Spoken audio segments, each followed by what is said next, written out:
वंचित बहुजन आघाडीला मिळालेल्या माहितीनुसार शिवसेनेचे खासदार संजय राऊत हे 25 जुलै रोजी रात्री 2 वाजता 7D मोतीलाल मार्ग या ठिकाणी भाजपचे राष्ट्रीय अध्यक्ष जे.पी. नड्डा यांना भेटले। त्यानंतर 5 ऑगस्ट रोजी रात्री 12 वाजता महाराष्ट्राचे उपमुख्यमंत्री देवेंद्र फडणवीस हे मातोश्री बंगला येथे गेले। स्वतः गाडी चालवत गेले, एकटे गेले। 2 तास त्यांची त्या ठिकाणी बैठक झाली। त्यानंतर 6 तारखेला 6 ऑगस्टला उद्धव ठाकरे हे दिल्लीला गेले। जाताना सोबत कोण कोण होतं आणि दिल्लीत जाऊन कुणाकुणाच्या भेटीगाठी झाल्या आणि काय ठरलं हे यांनी जनतेला सांगावं।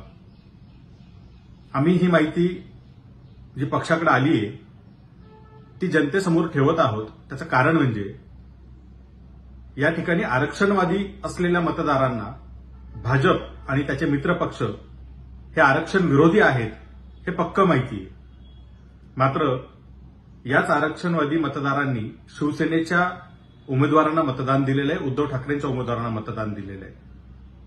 महाराष्ट्रात गेल्या 5 वर्षातील घडामोडी पाहता जर काही उलटसुलट राजकीय घडामोडी पुन्हा घडल्या तर महाराष्ट्रातल्या आरक्षणवादी जनतेचं, आरक्षणवादी मतदारांची फसवणूक होऊ नये यासाठी ही माहिती आम्ही जनतेसमोर ठेवत आहोत।